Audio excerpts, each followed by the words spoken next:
Thank you very much for watching BizCheck. My name is Betty Kiptum. Now we want to get into the second conversation of this particular program, and we want to talk about matters small and medium enterprises, a very important sector in Kenya's economy. Actually, it's the backbone of Kenya's economy, employing over 80% of the working population. And just what is the government doing to ensure that this sector thrives? To have this conversation is the Principal Secretary in charge of small and medium enterprises, that is Susan Mangeni. Thank you very much for joining me. Thank you very much, Betty, also for calling me to this show. Awesome. Karibu sana. So just give us where you are at in terms of supporting MSMEs.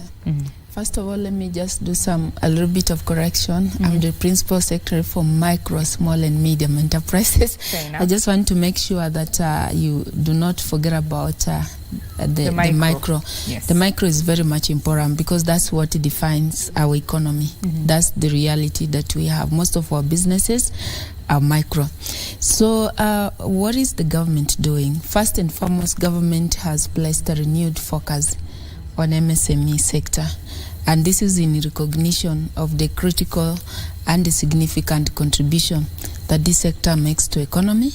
As you have ably put it, the sector contributes about 40% to our GDP, and nearly close to 90% of all jobs are from the sector. We know we can do better. We can do better if we crowding enablers towards that sector and build their capacity, ensure that we unlock their access to credit, because that has been one of the barrier, and then also access to market, especially sustainable market, and other support including digitalization, commercial infrastructure. So the Kenyan government, as I said, has a renewed focus on it, and if you look at the plan, which is pretty much the same as the manifesto of the Kenya Kwanza government, you see that MSME sector is one of the key 5 pillars. These are the pillars that, of course, in addition to agriculture, health, digital economy, and affordable housing. So MSME, transformation of MSME sector has been given a very huge spotlight there. Why? Because, like I said earlier, is that this is the sector which is holding our economy. And how are we doing this? For the first time since independence, we are having a state department. Now, the one which I manage, that focuses on the MSME growth and development. And by trying to make sure that we put together interventions which are going to build their capacity, and for us to build our capacity, we have to increase their visibility. One of the challenges we've been having in this sector is that nobody knows where they are because of the high informality. But now, with this test department, you're putting together an ecosystem and trying to create some sort of harmonization and aligning all the players. We get to know who are these MSME, where are they, which sectors are they involved in, and how do we help them to grow and graduate to other levels. And if you know them, you can pretty much come up with financing intervention that speaks to their needs. You can come up with the regulatory environment that will be conducive to them. So first and foremost thing that you're doing now that you're bringing all actors on board is try also to establish a data and centralized data of all these MSMEs at all levels. That's the micro, small and medium, and also try to understand which support they need, what financial need they need, what market opportunities exist there that they can be supported. So we coordinate the sector players, and we're also looking into the policy environment and see, do we have some policy gaps, or do we have policies which are existing that requires reform so that to ease the way they do business, they enter into business and they expand their businesses. So those are some of the things that we are working on. Of course, as you mentioned, access to credit has been quite a challenge for most MSMEs. We have come a long way so far, and the formalization, as you said, is very important. Is there more that is being done to ensure that they are accessing more credit, and that is maybe targeted to different industries? Yes, a lot is being done. A lot is being done to unlock access to credit. By the way, there is a lot of funding around. The problem is how to access. And when it comes to credit, the conventional ways of accessing has always been about collaterals, about securities. And since majority of these MSMEs are informal, what it means is that most of them are unbanked. They're not being served. And if you are unbanked or not being served, it shows that you don't have any form of securitization which can enable you acquire credit. So what are we doing as the government? Now, when we came in, when President was being sworn in and took office, we found that close to 7 million, between 7 and 8 million Kenyans were in CRB, listed negatively. What does this mean? Is that it means they cannot access credit anymore unless they correct or repair their credit worth. So the introduction of the Hustler Fund was meant to try and correct that market failure. Why? By giving an opportunity, a second chance to majority of these Kenyans, who most of them again are the ones running those MSMEs businesses, to correct, to repair their credit score and to be rehabilitated and integrated back to the credit market, or rather back to the economy. Because if you cannot access credit, if you already discredited, you are negative listed, it means nobody will trust you with credit. So that has been one of the biggest challenge facing our people, our negative listing, and majority of us being in CRB. Then it means we cannot be trusted anymore. So what the government has done is to try and correct that. So through the Hustler Fund, it becomes very easy now for Kenyans, and especially those at MSME, to now start nurturing their credit score. And we are moving to a level where we need this credit score to become now your collateral, so that in future, when you want to access credit, nobody will ask you about title deeds, because most of these Kenyans, and who are the biggest player in MSME sector, don't have those title deeds. They don't own properties, they don't own cars, so they don't have any sort of, and then also their social capital networks are very limiting, because remember, if you don't have anything, even in your circle of friends or people who can trust you becomes very limiting. And I know what has been happening in the sector is that if you had people who could guarantee you, maybe your parents, your family, then it becomes easier for you. But you are in a sector which is suffering, which is being faced with a lot of challenges, so there is no even that guarantee that you can get. So the only thing that now you have between you and your next credit access is you growing your credit score, which you have now introduced through the Hustler Fund. People asking when we launched this Hustler Fund, why are you giving Kenyans 500? What can you do with it? This 500 is to help you grow your credit score, which is going to become now your collateral. Because if you can be trusted with 500 shilling, you can actually be trusted also with 1 million or 2 million or even 10 million. So we're introducing a new form of collateral in form of the credit score to help them unlock access. And the good thing is that as we implement the Hustler Fund, we're also working with the private sector. We are working with the banks, which are already commercial banks, and the ones who are now helping us achieve this. So meaning in the next level, when these Hustler Fund beneficiaries, who majority of them are Kenyans, because all, I can say, majority adult Kenyan population have already been served, because we are talking about 22 million Kenyans of the 18 years plus age, meaning the 3/4 of the Kenyans adults are already being reached out, have an opportunity now to build an alternative collateral that will enable them access. So it's just coming up, nurturing a culture of good behavior where you can borrow, repay good credit behavior, and making sure that now that credit score becomes your title deed, becomes your logbook, and will help you unlock access to financing. It is a very, it's commendable that the government is coming up with the funds to make sure that these SMEs are accessing credit. But considering that the SMEs are the backbone of the economy, there's a very tricky balance in terms of accessing taxes from this industry.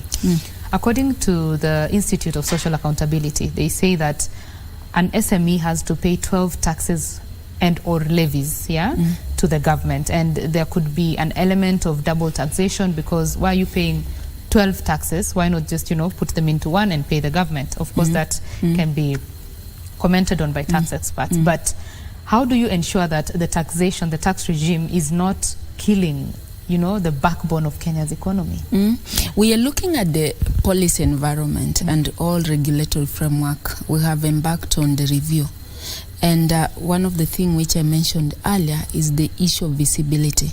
Once we have a data that makes us understand who are these MSMEs, at what level are they, and define them properly. Who are the MSMEs in the micro? What is their capacity? What are some of their challenges? What businesses are they engaging in? We have a data about that. We have a data about the small enterprises and also the medium-sized enterprises. It's very easy right now to now look at also the regulatory environment and see which incentives can you apportion to them. Because what has been happening is that we tend to generalize them.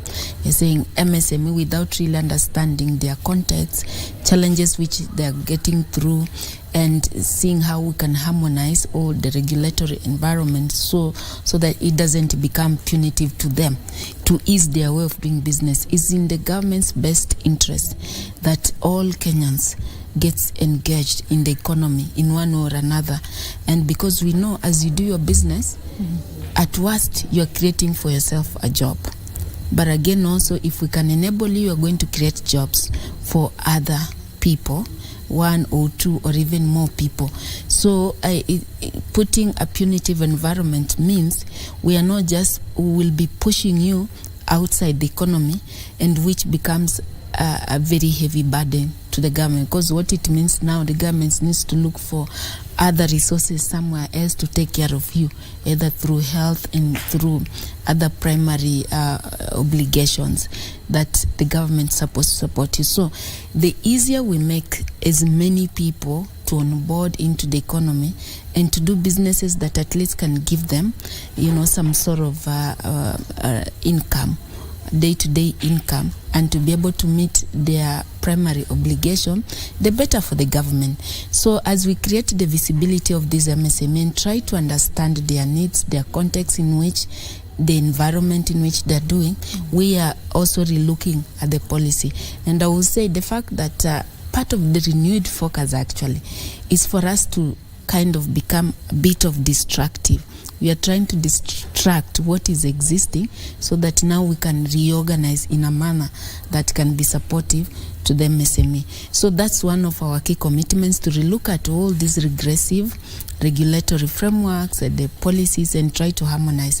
For example, we're looking at even to promote now the intra-trade, especially between counties, within counties, and between one county to another. We're looking at also the licensing regime and see how can we harmonize it.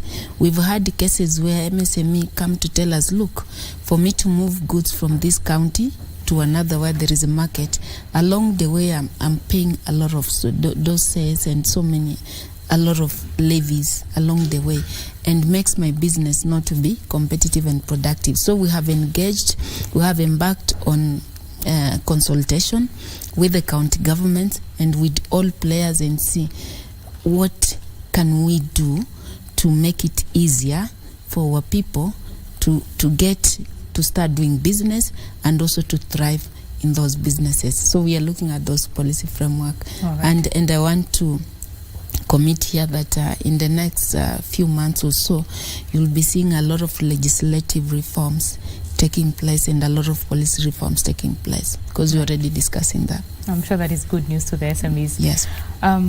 Most of the SMEs, sometimes they cripple because of lack of knowledge, yeah? Especially on financial management. You said that some of the funds help you to grow your credit score. And for you to even know how to manage those funds, you have to have some sort of knowledge. Is there anything that your State Department is doing to build the capacity of these SMEs? Yeah, absolutely. So my State Department, but if you come to look at it, it is that arm of government which you can say supports the private sector to grow the private sector. And how are we supporting or how are facilitating the private sector? One, also looking at how do we enhance capacity building, and not just any other capacity building. I know what has been happening in the sector, even when it comes to access to financing. People have been focusing so much on pre-disbursement training. The challenge with only focusing on pre-disbursement training, that becomes a one-time solution. And when it comes to capacity building, this has to be an end-to-end. You have to work with this MSME throughout, from the time of idea generation to the time of now getting to do the business, and even guiding this MSME on how you can invest and how you can expand your businesses. So that sort of capacity program is needed. And we're also having a conversation around the key actors who are in that space of capacity building, and saying we need also to come up with innovative way of training this MSME, and we can reach many MSME through digitalization, because you really don't want to do the traditional way. You need to put them in a room. Most of them have phones. We can come up even with day-to-day programs where someone can access and know, how do I make returns? How do I build my business? And the other area that we are also getting to appreciate, which has been a challenge, is people to understand even which kind of business opportunities exist around them. Businesses opportunities can be found everywhere within any space that we belong, from our culture. For example, the last 1 week we've been discussing about the Ushanga. This the Maasais and the pastoralist Ushanga. There's a lot of money. It's a cultural thing, but we can enterprise that. We look at agriculture. A lot of businesses opportunity are now in agribusiness space. You see, people live everywhere where you can see business, but just to appreciate that there is a business here that I can build and enhance my livelihood is always a challenge. So we are going to put a lot of focus on capacity building in a very innovative way, using digital technology to enable our people to reach to as many people as we can, so that people start now venturing into business from a know-how perspective. The other bit which we are doing, we're also going to work closely with learning institution, so that it becomes just a natural thing. When you are graduating from college or from university, you have a lot of options on the table. If you do not get absorbed to the job market immediately, you can create your own job, but you need to have certain skills that can enable you get into business. You need to know which registrations, which regulations are there. So these are going to become like very core skills that you need as a young person, for example, so that when you come outside there, you're able to make use of your knowledge and enterprise whichever space that you are in. So capacity building, we put a lot of focus on it. Right. Earlier on, you mentioned the issue of market access. Yeah. The president has been very supportive of the African Continental Free Trade Area, and which is going to open up the African market, of course, to Kenyan businesses and other businesses across the continent. What is the sector doing to ensure that we are ready to take up this opportunity? Yeah, so market readiness also, it's very important in this ecosystem. And again, for us even to encourage people to do business, they have to do it from a market perspective. We work out the market, we develop the market, and then from there now, these other issues can follow. I tend to believe that the greatest barrier, much as people talk about financing in business, is never about financing, but is about the market readiness, and that market has to be sustainable. So we have a lot of opportunities around us, even locally. You see, the government right now is focused on establishing county aggregation and industrial parks. What that means to MSME, that's a market. That is now an enhanced market for them to access. So you look at what are the value chains around there, you map out the opportunities, then you start investing in those opportunities. But again, we've said, before people will wait, if you are to look for resources, people will ask you about the business plan. So you sit wherever you sit and you expect these MSMEs to come up with a business plan, expecting that they know even the business opportunity that exists around them. We have realized that's not going to work because we are focused on making sure that this becomes a livelihood issue, that doing business is you creating your own job, you're creating jobs for other people, you'll grow economy, but the most important thing is that this is giving you income. We are now deliberately going outside there and to help our people appreciate where the opportunities is by organizing them in entities through cooperatives. So we are encouraging cooperative formations around certain key priority value chain. So the government has done is that we have flagged out key priority value chains, which in the next 5 years we are going to focus on, and that talks about the market. When you flag out a value chain, it means that's what has got the ready market. So we are talking about the dairy value chain, we are talking about the leather value chain, we are talking about edible oil, we are talking about rice production, huge market exists there. We are talking about coffee in terms of value addition, tea value addition, housing and construction. You saw we've been pushing around the affordable housing. Already, that's a market. So all these projects that you see when the president going to launch and really speaking about the affordable housing, the county aggregation and industrial park, it points to a market readiness. So what we need to do is to come to work backwards and start now organizing around there. If you come from this county, because the KIPes are going to be in each and every county, so you can organize around. If it's a county where unique value chains, let's say, is edible oil, start now thinking about business enterprise or rather business ideas around that space, because it means now you have a market around you. So we have identified opportunity, we have mapped out opportunities. We're also investing in the market infrastructure. So it's just a linkage to build the capacity of MSMEs, to organize them in groups, to aggregate them in cooperative, to give them bargaining power, to even raise volumes. Because also if you're going to have a sustainable market, then you must be able also to deliver, to raise enough volumes, which will make off-taker to depend on you. We meet a lot of off-takers, especially through the Kenya Association of Manufacturers, who are telling us, look, we have a huge market for export in terms of edible oil and these products.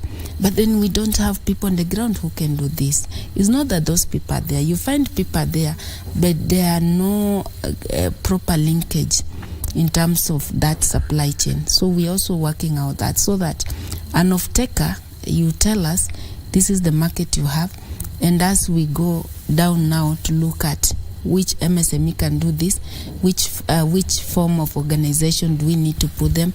Is it a company? Can they come as a cooperative? Can they come as a group? Can they come as individual? And then we link them to the market. Right. Yeah. So now, as we come to a close of the conversation, I would like you to give us your closing remarks in about a minute, and focus on the way forward for the SMEs. What I will say is that we have a renewed focus and attention on this sector, and everything we are doing right now in terms of infrastructure investment, even in terms of our budgets, in terms of even in the agriculture space, where you are seeing the reduction, the subsidies rather, on the fertilizers, all these and other farm inputs, the mechanization strategy that you are pushing around, we are all doing this to create an enabling environment for the MSME. If you see us now initiating a project like Hustler Fund, the end gain in it is that you're going to have a new collateral system that will enable you now access credit as and when you need it, without necessarily being required to provide the conventional securities like it has been before. So everything that the government is doing right now is focused on improving the MSME sector. I know people have been talking about taxation. If you see us, we put levy here, levy there. For example, the housing levy that was there is to create a market for MSME in the space of the housing and construction, which also happen to be one sector that can create massive job and also massive business opportunities.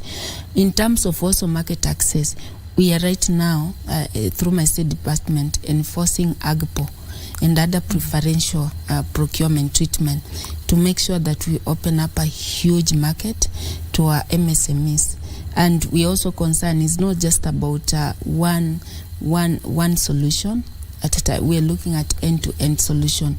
We want to work with you from all the way from the capacity building when you're onboarding your idea to how you access financing, to see how you can be able, if you want to do value addition, how you can be supported with common user facilities. And that's why we have KBC to be able to put your idea into practice, and also how you can access markets, and from the market how you can be able to invest for your future security, but also to invest to be able to expand your businesses and do well. Awesome. Thank you very much for speaking with us.